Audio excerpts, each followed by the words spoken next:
ठाण्यातील मानपाड्यात आरोग्य केंद्र आणि शाळा जमीनदोस्त करण्यात आल्यानं राष्ट्रवादी काँग्रेसचे आमदार जितेंद्र आव्हाड यांनी ठाणे महापालिकेवर जोरदार टीका केली आहे.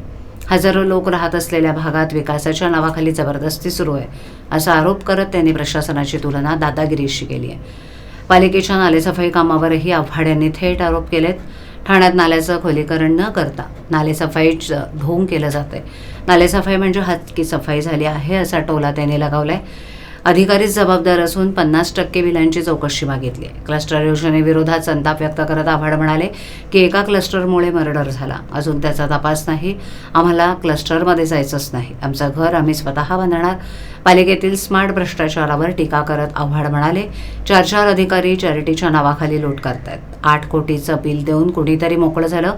समृद्धी महामार्ग तयार होऊन महिनाभर झाला पण उद्घाटनच नाही. काल मी स्वतः जाऊन मार्ग उघडून पाहिला, सगळं तयार आहे, तरीही लॉक करून ठेवलं आहे असं त्यांनी सांगितलं. मुंबईत पाणी तुंबल्यावर विरोधकांना लक्ष करणाऱ्यांना उत्तर देताना त्यांनी म्हटलं की आता सत्ता तुमच्या हातात आहे, मग उत्तर का देत नाही? आम्ही तेव्हा राजकारण केलं नव्हतं. सगळे खासदार परदेशात फिरतायत, पण शशी थरूर यांचं आपण भाषण ठरलं. काँग्रेस देशावर संकट आलं की राजकारण करत नाही असंही त्यांनी नमूद केलं. लाख मतांनी निवडून आलेल्या आमदारांना निधी मागायला लावतात. कायदेशीर निधी बेकायदेशीर पद्धतीनं वळवला जातो, तरीही मंत्री शांत का, असा सवालही त्यांनी उपस्थित केलाय. गोष्टी समोर येतात. मानपाड्याचा कुठला नगर ते आमचं मानपाड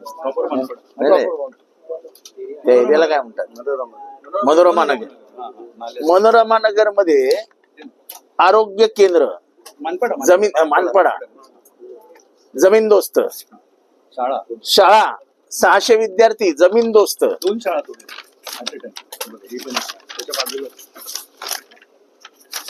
आता हे कशाचं तू तोडलं? ती पोरं गेली कुठे? महापालिकेला काय माहिती? आणि हे का शाळा आणि आरोग्य केंद्र का पाडले आहे?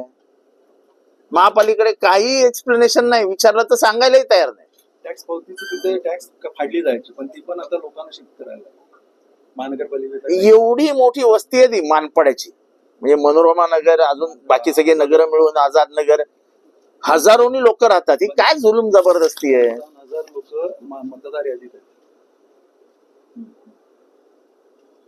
म्हणजे कमीत कमी नाही म्हणायला गेलं तरी माझ्या अंदाजाने एक 10,000 घर आहेत तिथे, 10-15,000. ही काय जोर जबरदस्ती आहे?